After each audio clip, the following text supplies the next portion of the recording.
All right. Welcome to episode 39 of Overtime with Jared P. and Johnny O.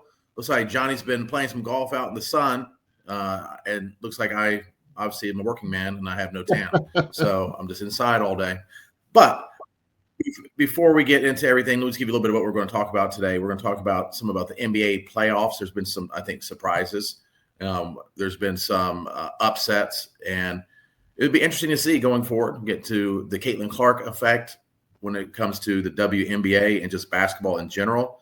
And then we have, a few ideas of some maybe some final thoughts with some impressive professional, we'll say, golf and baseball player. Two in particular that Johnny, we'll leave it a secret for now, that Johnny's been very impressed with. They're doing some really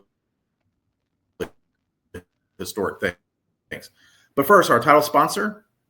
Okay, Estate Jewelry and Loan. Brian's got something old, something new. Estate Jewelry Loan. Our jewelry has a great selection of new and estate jewelry, and you can really find a unique piece for any occasion.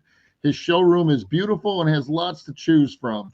Estate Jewelry, diamonds, and watches. Check them out at 2511 Battleground Ave in Greensboro, and also you can go to estatejewelryloan.com for all your needs. Gold is at an all-time high right now. And also Salsarita's Fresh Mexican Grill, located in High Point at the Palladium and in Greensboro in the Target Shopping Center on New Garden Road. He's got food trucks, catering, daily specials. Go to salsaritas.com. Check them out for your lunch and dinner needs. Okay, just a little note for programming, so to speak. Next week, we're going to have former Tar Heel and former NBA player PJ Hairston on.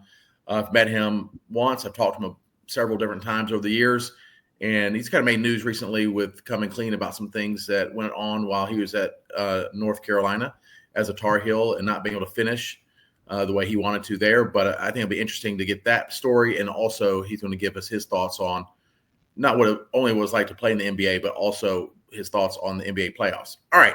Speaking of the NBA playoffs, the Warriors against a very pesky and athletic Houston Rockets team.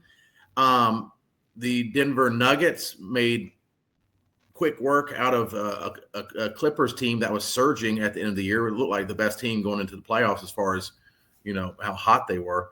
And then we got some other, ideas about the playoffs going forward.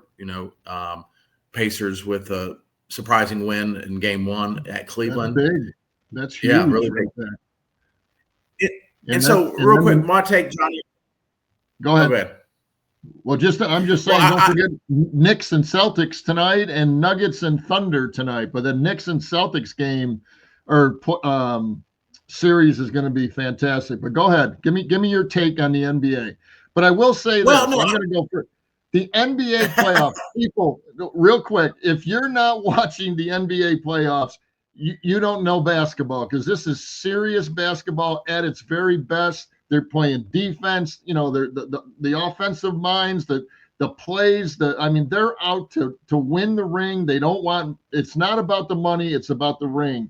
And they hate each other now. It's back to like the 80s and 90s when it comes to playoffs. So just enjoy the NBA. Don't knock it if you're not watching it, because it is fantastic basketball right now. I'm sorry, I just had to get that out. Yeah, that game last night, Cavaliers and Pacers, that was one of the best games. I think going into the fourth quarter, it was 98-99, and it was back and forth. It came down to, the final couple of minutes. The Knicks-Pistons series, the Knicks got lucky with that really bad non-call, I believe, in game 6 that kept them in the series, but or kept them in the playoffs. But anyway, you're right. The Houston Rockets and Warriors series, shockingly physical, and I think we forget what a good defensive team the Warriors are. And I think a lot of people are seeing the Houston team for the first time, because it is really their first time as a collective with no real known superstar, but they got a bunch of dudes and a bunch of athletes. One thing I will say, I agree with you. This has been like a very interesting NBA playoffs throwback, intense. However, conversely, in 2 instances, which I've never seen before in the NBA playoffs, the Warriors gave up game 6. They were down 30 in the third quarter, and halfway through took their starters out, never put them back in. That was shocking to me. And then with their substitutes, and they cut it to like 11 with like 4 minutes to go in the fourth quarter. They still didn't put the starters back in. So they just gave up, and they got lucky that didn't bite them in the butt in game 7. That they just gave that game away. And then the Clippers did the same thing. Yes, I get it. They went to the fourth quarter down 30. Their starters never went back in the game.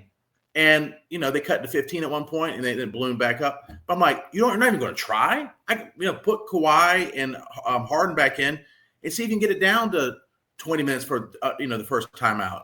See if you can cut it to 10 with under 4 minutes to go. They just quit in a game 7. I've never seen that before.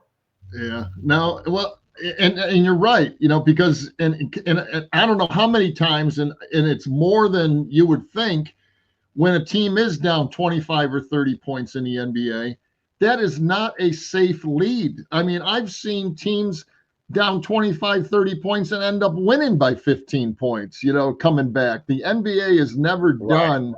And when you're breaking them up into quarters of 12-minute quarters, anything can happen. But both teams you mentioned, especially the Warriors, they were down whatever they were, 30 points. And the Warriors have a little age to them. So I think Steve Kerr made a decision. Okay, let's take them to game 7. Let's rest our boys, make sure they don't get hurt, and it paid off. Steve Kerr usually does make the right decision. He's done quite a good job, but and it did pay off, because last night the Warriors just played serious defense. They came out to win that game 7. Houston came out to win it, but they don't know how to do that yet. I mean, they're just young and very good, man. They were the number 2 seed, and I know it was all kind of crunched up. They've had a hell of a season, and they took the Warriors to 7, so we'll see them in the next couple of years as well. And then, Denver, shouts out to Denver. I mean, they, were able to beat. I mean, the Clippers were to me, the hottest team the last month of the season, and Denver was able to kind of figure the series out, going towards the end. And then, man, it's like everyone and their mom was hitting threes that game, and they're sharing the ball. And then back to the Warriors, Buddy Hield had his best game ever. I don't think they move on if he didn't go 9 from 11 from the 3-point line. He's always been a 3. Yeah, he's a 3 and no D guy, but he's always been a good 3-point shooter. Buddy Hield looked like Steph Curry, and Steph Curry played like Buddy Hield last night, and it was okay with Steph, and it was okay with Steph Curry, man. He was fine with it until the fourth quarter, and then the little Steph just kind of kicked it in, man. He had 14 in the fourth quarter.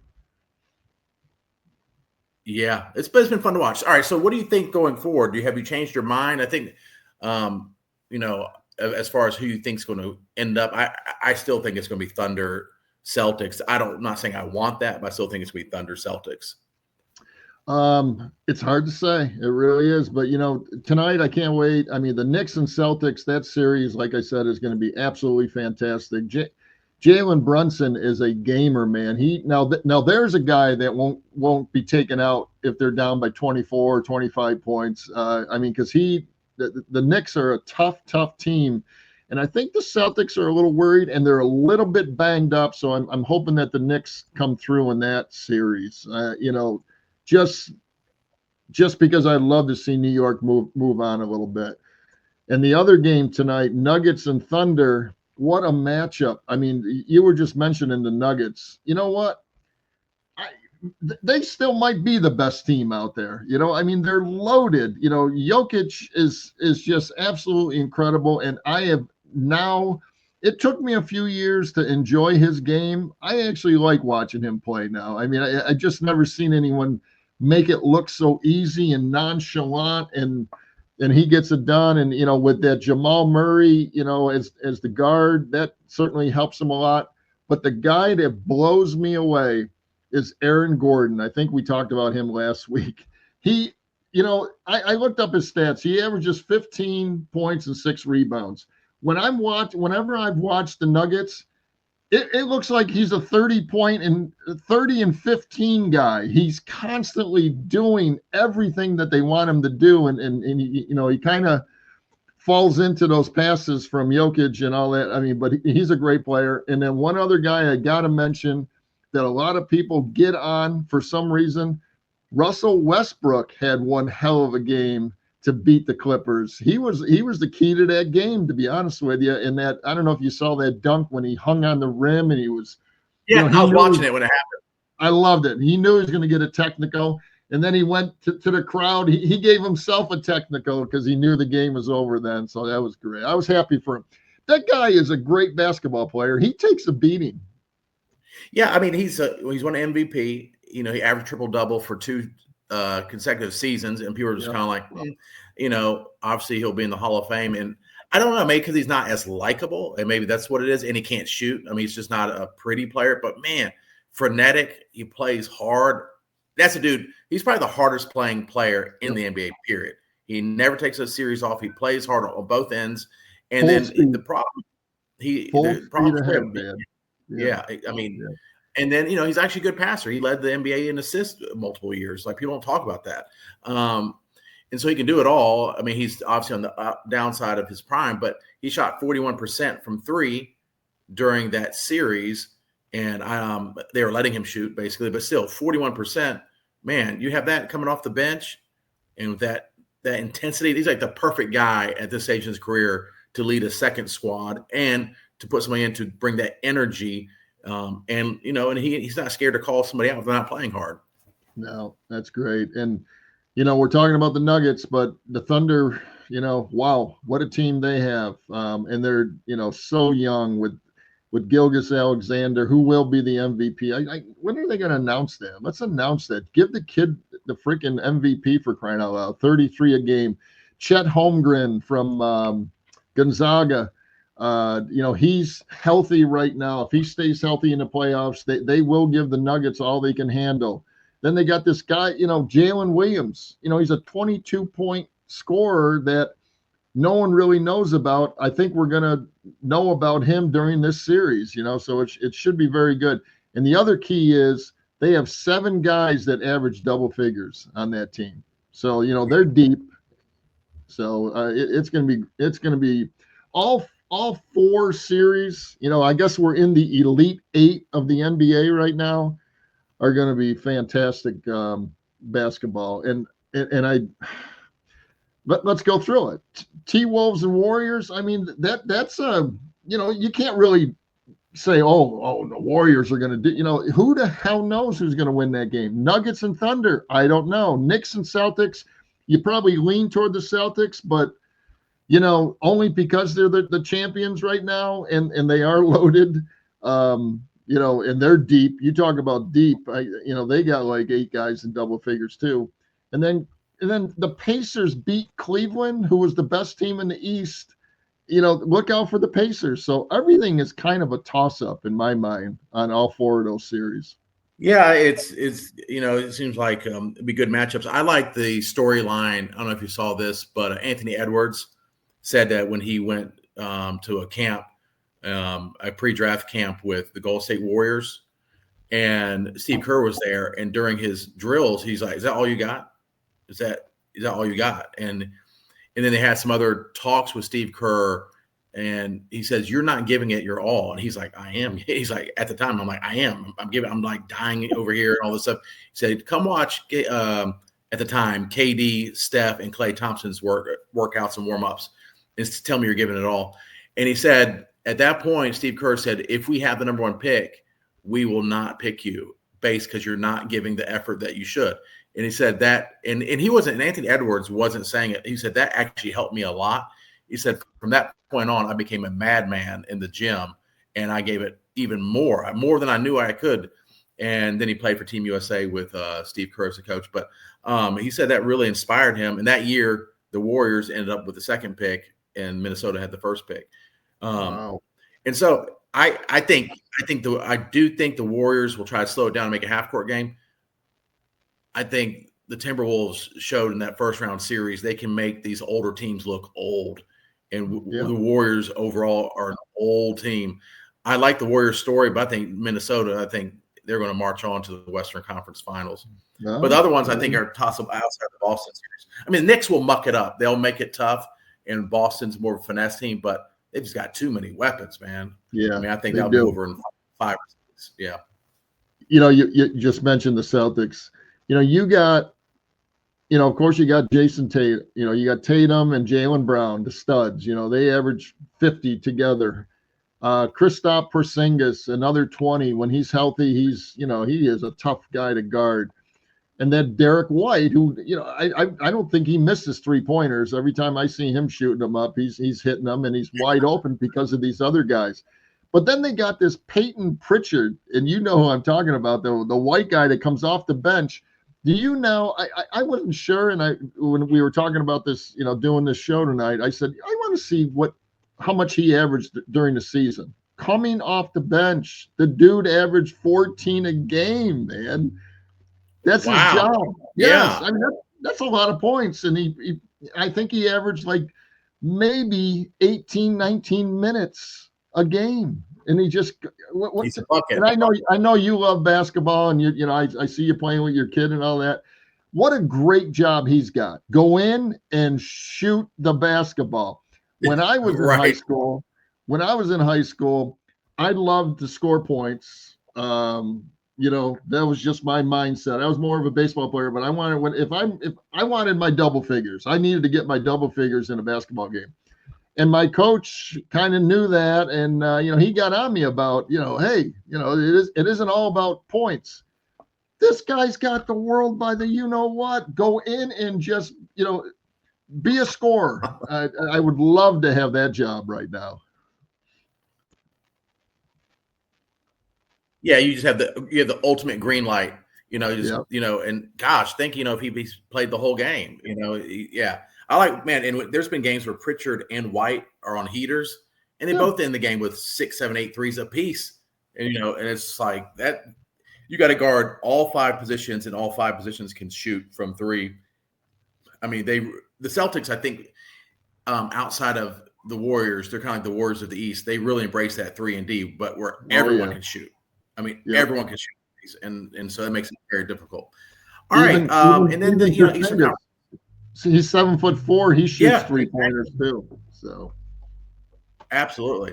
All right, so we'll keep an eye on the playoffs. It's going to be interesting. It's definitely, I agree with you, Johnny. It's been the most intense first round of the playoffs I've seen in forever, and so hopefully that continues. All right, thank our other sponsors. We have Surf Hippie Fishing for all your fishing gear, apparel, tournaments. They do it all. And they do a great job. Surf Hippie Fishing, that's fishing with the PH.com. Also have the great social media presence. Elite Performance Chiropractic, that's with our friend and professional football player, retired Jeremy Phillips. He's the chiropractor there, gets you feeling better than ever. 2 locations, Greensboro and Winston-Salem. And then who else we got, Johnny? Pure Energy Fitness, Blaze Thompson. He spent 25 years helping everyone from beginners to pro athletes build strength, resilience, and lifelong fitness through smart functioning training. At Pure Energy, they prepare you for the season of life by igniting your pure energy, 1 rep at a time from the inside out. Go to pureenergyfitness.com to look him up. And he's located in Greensboro, right off of Lawndale Drive, I should say. Jimmy Snow's up north. You know what? Let me mention his mom had a little health mishap. So my prayers are with Jimmy Snow's mom right now. He called me this morning and told me that. But anyway, he's with Imperial Marketing Solutions, sale of equipment sales and new reconditioned computer IT hardware, reconditioned equal to new. He does a 3-year warranty, out-of-state drop shipping, and payment terms available. Jimmy Snow at 315-345-8349. Shank and Torrance Insurance, located in Greensboro, but they serve the entire Triad and state. Brian Torrance specializes in personal insurance, including auto, homeowners, and life insurance. Call him at 336-310-1320 and let him know that we sent you. And then we got Tee It Up Indoor on Battleground Ave. He's got 3 new simulators with over 100,000 golf courses to play. reach out to Davis Troxler. He's over there on Battleground Ave, and he's got a full golf store as well for all your golf needs. Oh, excellent. All right, Caitlin Clark. We're talking to Caitlin Clark in preseason WNBA. That's never happened before. I guess except for last year when she got drafted. But the first time that all WNBA preseason games will be televised somewhere. And it's all because of Caitlin Clark. I don't want to hear it's because of Angel Reese. I don't want to hear it's because of Paige Buckers. It's not. It's not. It's just not. It's Caitlin Clark. She had an exhibition game last night. You see this? The highlights? I did. I watched some of it. Yep.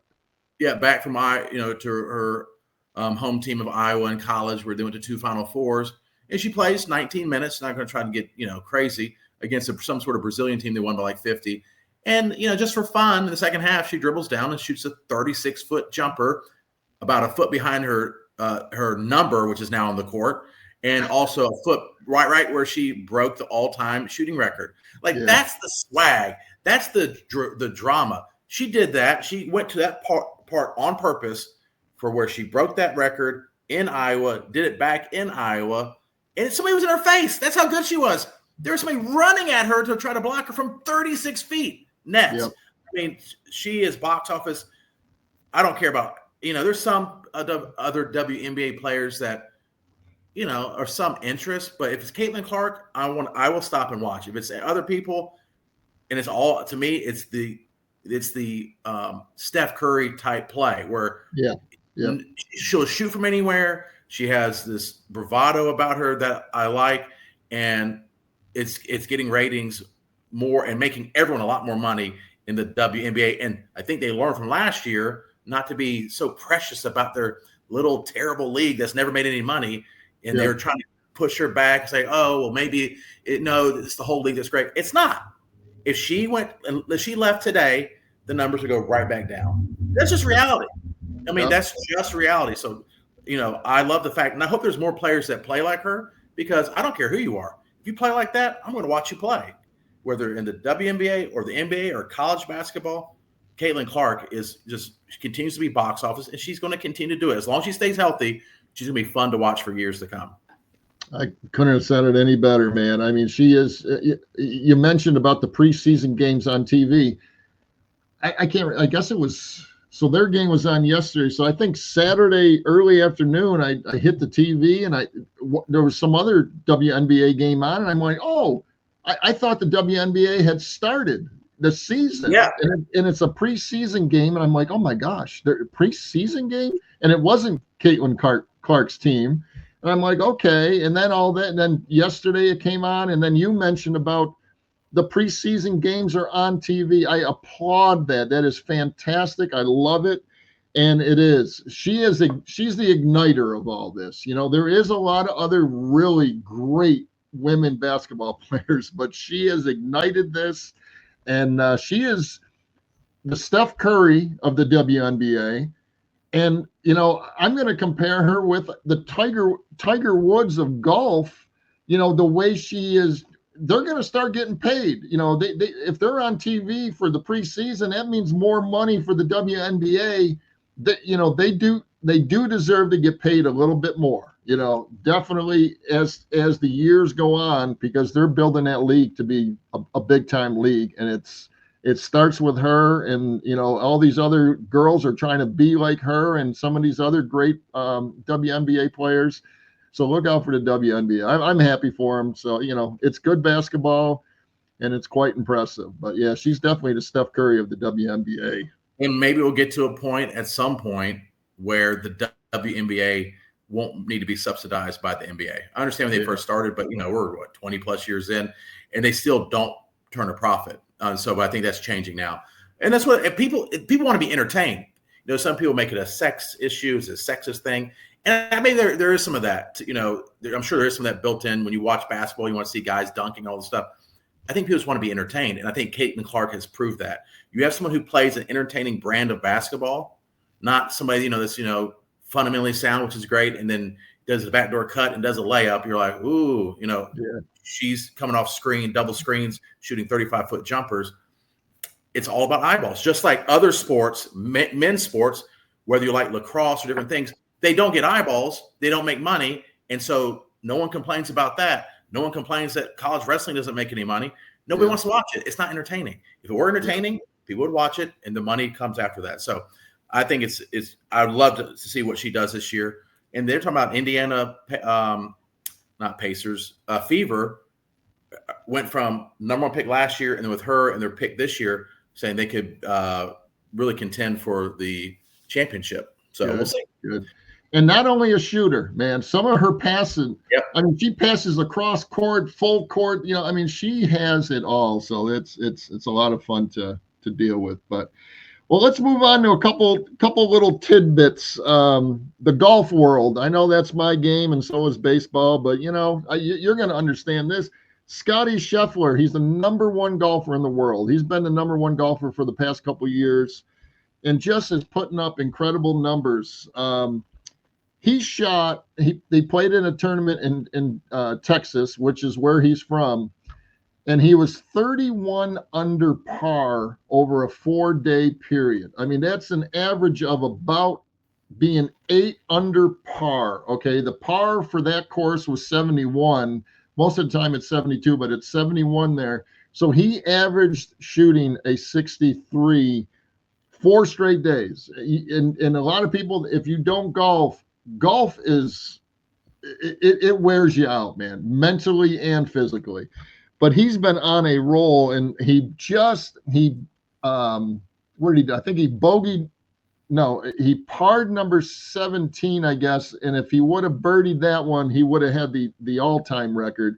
But he ended up tying it with 2 other guys. Justin Thomas is one of them. But 31 under par, to me, is equal to hitting 4 home runs in a Major League Baseball game. I mean, that's how unbelievable it is, when you do something like that.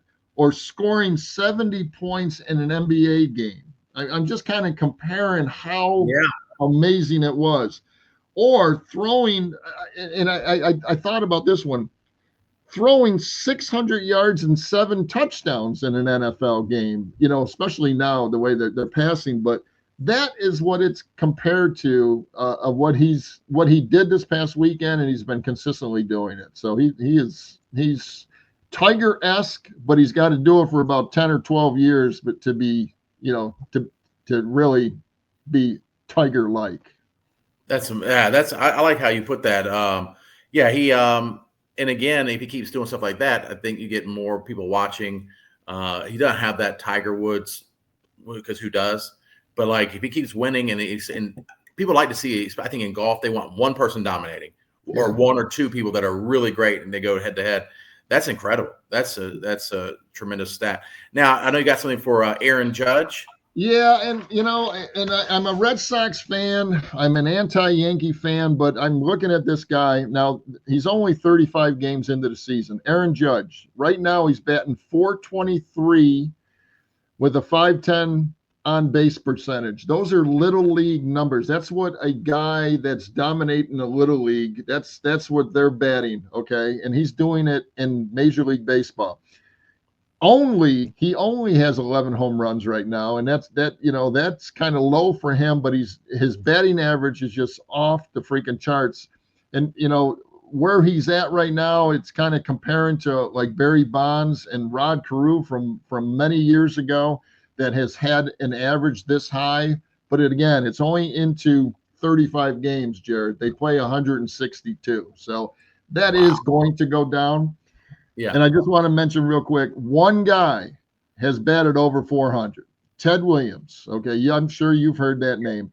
He hit over 400. He hit 406. But here's the kicker on Ted Williams when he batted 406 that one season. He entered the last day of the season at 399.5, which rounded up would be batting 400. Okay. He had a double header that day. His manager said, sit out, get your 400, bat 400. Let's rest you for the playoffs or whatever. He goes, no, man, I want to play. I want to earn this. So what he did, he decided that he's going to play both games of the doubleheader. And in the first game, he went 4 for 5. And in the second game, he went 2 for 3 for a total of 6 for 8 in the doubleheader to push him to 406. But he wanted to earn it, and it's one of the most amazing, a very amazing baseball story for him, because nowadays, what do you think they would do, Jared? Man, batting 400. Let me rest today.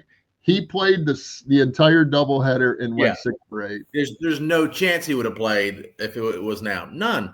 I love it.